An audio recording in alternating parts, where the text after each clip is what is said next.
Putin फिर से भड़क गए हैं, इतना ज्यादा कि अब शायद ही ये युद्ध कोई रोक पाए। ज़ेलेंस्की का बड़बोलापन यूक्रेन को बहुत भारी पड़ने जा रहा है। एक तरफ जहां पुतिन युद्ध समझौते का मूड बना चुके थे, जहां पुतिन ट्रंप की शर्तें मानने के लिए तैयार हो चुके थे, दूसरी तरफ ज़ेलेंस्की उन्हें युद्ध उन्मादी बता रहे थे।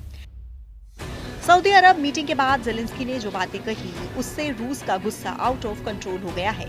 ज़ेलेंस्की ने जैसे ही पुतिन पर जुबानी हमला किया, रूस ने यूक्रेन को जलाना शुरू कर दिया। सोमवार की रात से सुमी जल रहा है, कीव में ड्रोन फट रहे हैं, खार्किव में मिसाइलों की बौछार हो रही है। क्राइमिया और बेलगरद में बारूद बेहिसाब बरस रहा है। ट्रंप, पुतिन और ज़ेलेंस्की किस तरह का युद्ध समझौता करने में जुटे हैं।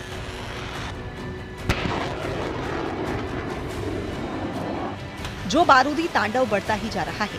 आखिर रूस यूक्रेन शांति के बजाय क्यों फिर से खून के प्यासे हो गए हैं? क्या पुतिन के पूरे वॉर प्लान का पता ट्रंप को चल गया है? क्या पुतिन के शैडो वॉर से सुपर पावर डर गया है?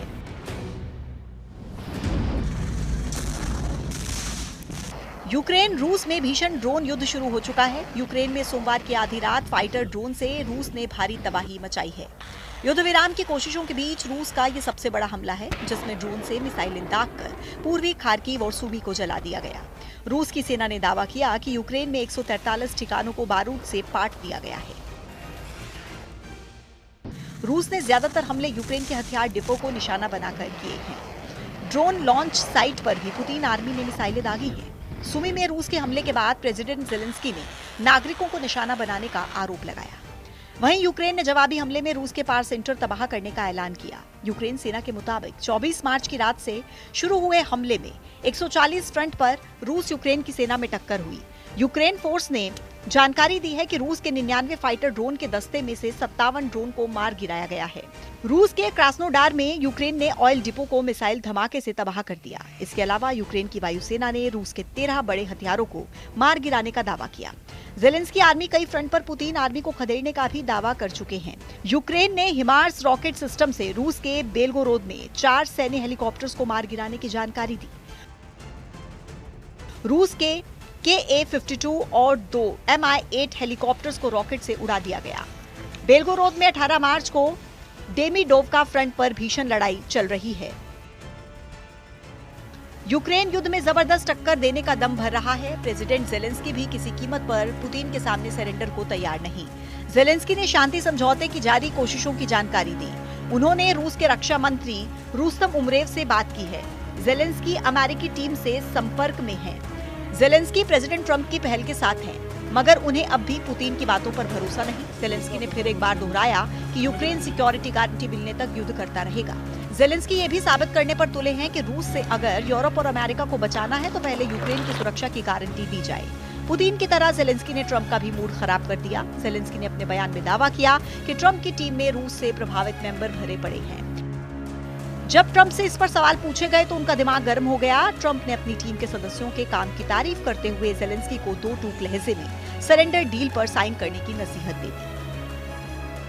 ट्रंप ने ज़ेलेंस्की को ऑफर दिया है कि जल्द से जल्द खनिज खजाने की डील करें, जिससे पुतिन को युद्ध बंद करने के लिए मनाया जा सके।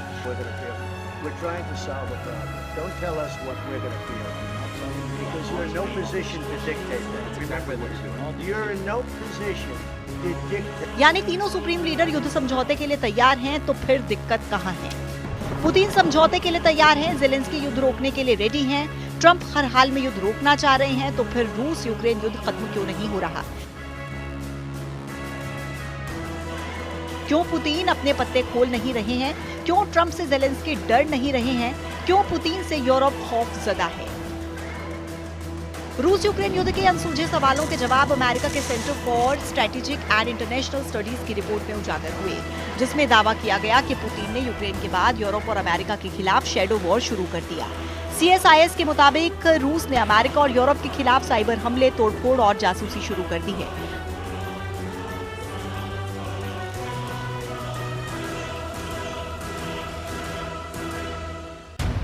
जिसका मकसद यूक्रेन को पश्चिमी देशों से मिलने वाली मदद को कमजोर करना है। CSIS की रिपोर्ट के मुताबिक दुनिया का बड़ा हिस्सा तीसरे विश्व युद्ध में उलझने वाला है। इसमें एक तरफ सीधा युद्ध तो दूसरी तरफ शैडो वॉर है। CSIS की रिपोर्ट में हाल ही की कुछ घटनाओं का ब्यौरा दिया गया है, जिसमें यूरोप में सैन्य ठिकानों पर धमाके, सरकारी ईमेल हैक और समुद्र के नीचे के केबल काटने जैसी वारदात में तेजी से इजाफा हुआ। ये सारे कांड यूक्रेन युद्ध शुरू होने के बाद से हो रहे हैं।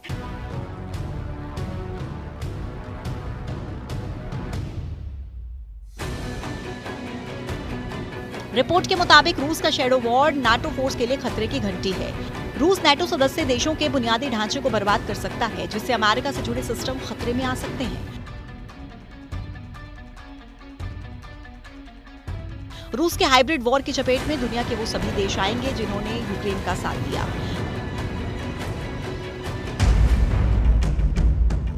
पुतिन के प्रवक्ता दिमित्री पेस्कोव ने जानकारी दी है कि फिलहाल युद्ध समझौते पर उन्हें किसी तरह के ऑर्डर नहीं मिले। रूस की आर्मी पुतिन के पहले से दिए गए ऑर्डर पर एक्शन में है, यानी युद्ध के हाल फिलहाल रुकने की कोई गुंजाइश नहीं है। पुतिन जानते हैं कि बाजी उनके हाथ में है। समझौता हुआ तो भी, नहीं हुआ तो भी फायदे में रूस है।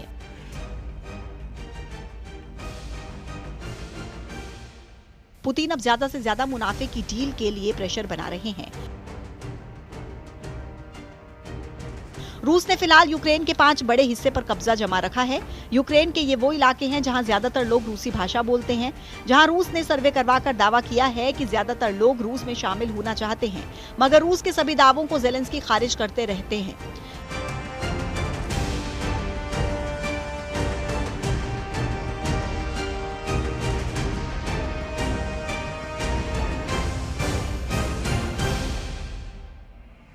ज़ेलेंस्की क्राइमिया पर भी दावा छोड़ने को तैयार नहीं है। युद्ध समझौते के बीच यही सबसे बड़ी अड़चन है। सऊदी अरब के रियाद में चल रही बैठक में भी इसलिए कुछ भी हासिल होता नहीं दिख रहा। रियाद बैठक के बाद पुतिन के प्रवक्ता ने ये तक कहा है कि प्रेसिडेंट पुतिन अब ट्रंप से भी बात करने के मूड में नहीं है। रूस ने समझौते की जो लकीर खींच रखी है, उसी दायरे में युद्ध रुक सकता है। पुतिन यूक्रेन की जीती हुई जमीन से पीछे नहीं हटने वाले। पुतिन यूक्रेन को नाटो का सदस्य नहीं बनने देंगे। पुतिन की मंशा ज़ेलेंस्की को यूक्रेन की सत्ता से बेदखल करने की है। मतलब जब तक ये सब होता नहीं, युद्ध चलता रहेगा, लाशें बिछती रहेंगी, रूस का यूक्रेन में कब्जा बढ़ता रहेगा।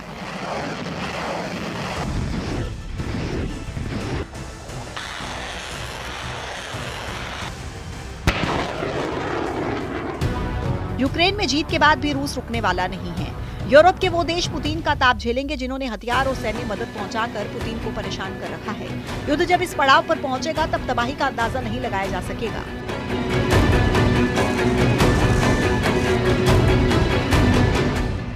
रूस की तरह यूरोप के भी कई देश एटमी पार हैं, जो अपनी रक्षा के लिए न्यूक्लियर हथियारों का इस्तेमाल कर सकते हैं। ऐसे विनाशकारी युद्ध की दहलीज पर पहुंच चुके यूरोपीय देश इसलिए पुतिन के खिलाफ एकजुट हो रहे हैं।